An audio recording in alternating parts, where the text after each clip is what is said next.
Dans le but d'améliorer la collecte des eaux pluviales du quartier Orgeval, Reims Métropole lance la construction de 2 grands bassins de rétention enterrés.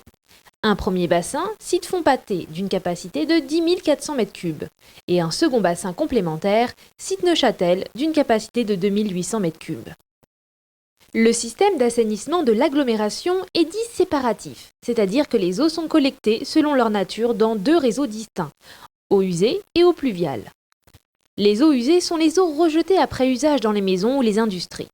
Elles sont canalisées jusqu'à la station d'épuration, où elles sont traitées avant rejet dans la Vesle. Les eaux de pluie ruissellent sur les toitures, sur le bitume et sur toutes les surfaces imperméabilisées de la ville jusqu'aux avaloirs. Elles sont ensuite canalisées jusqu'au point le plus bas de la ville, la Vesle. Le développement urbain a pour conséquence une augmentation de l'imperméabilisation des sols, et donc des volumes d'eau pluviale à collecter. De plus, le climat évolue, les pluies sont plus fréquentes et plus importantes. Les réseaux d'eau pluviale historiques arrivent donc à saturation. Les conséquences principales des débordements des réseaux pluviaux peuvent être des inondations, des rejets de mauvaise qualité en rivière, et plus généralement un mauvais fonctionnement des ouvrages d'assainissement de la collectivité. L'infiltration des eaux de pluie sur la parcelle permet de limiter l'aggravation de cette situation, mais il est nécessaire de pallier à l'insuffisance des réseaux existants. Des études hydrauliques sur le quartier Orgeval ont montré la nécessité de construire ces bassins tampons pour limiter les risques d'inondation. En effet, ces grands ouvrages enterrés permettront de stocker les eaux en cas de forte pluie, évitant ainsi le débordement des réseaux. Les eaux pluviales sont interceptées et envoyées vers le bassin.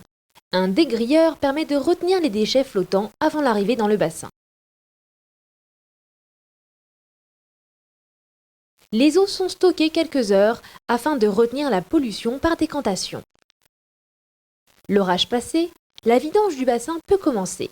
La partie supérieure des eaux est pompée vers le réseau d'eau pluviale, puis la partie décantée est pompée vers le réseau d'eau usée pour être traitée à la station d'épuration avant rejet au milieu naturel. Une fois la vidange terminée, le fond de l'ouvrage est rincé. L'ouverture des clapets provoque un effet de chasse qui permet de nettoyer les dépôts en fond de bassin. Ces eaux chargées sont également renvoyées vers le réseau d'eau usée.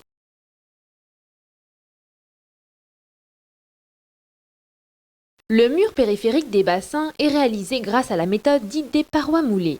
Ces parois, dont l'épaisseur est de 82 cm, auront une profondeur de 37 mètres. La technique utilisée consiste à forer chaque élément, à l'équiper en cage d'armature et à le bétonner en se servant du terrain comme coffrage, le tout depuis le terrain naturel. Le forage s'effectue sous boue bentonitique afin de contrebalancer la pression hydrostatique et d'empêcher ainsi l'éboulement des parois de l'excavation. Les panneaux sont équipés en cage d'armature avant le coulage du béton à l'aide de tubes plongeurs. Le béton prend alors la place de la bentonite. Une fois tous les panneaux coulés, le bassin est autostable du fait de sa forme circulaire. Au niveau bas des parois moulées, soit à 37 mètres de profondeur, un bouchon de 3 mètres d'épaisseur va être réalisé sur la surface totale du bassin. Il permettra de limiter les infiltrations d'eau de la nappe phréatique. Pour ce faire, des forages seront réalisés à partir du terrain naturel à l'aide de foreuses. Une fois les parois moulées et le fond injecté, l'eau présente initialement dans l'emprise du bassin est pompée afin de permettre le terrassement des 16 000 m3 de terre.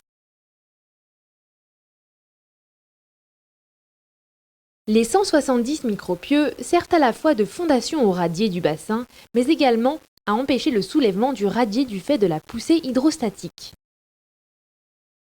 Un radier est réalisé sur les micropieux dont l'épaisseur est de 80 cm. Les poteaux, poutres, planchers et autres ouvrages en béton armé sont ensuite réalisés à l'aide de grues automotrices en surface et de nacelles élévatrices descendues sur le radier. Le matériel des entreprises de process, pompes, tuyauteries, clapets de chasse ou serrureries, seront ensuite mis en place et testés en vue de la période d'observation qui suivra les travaux.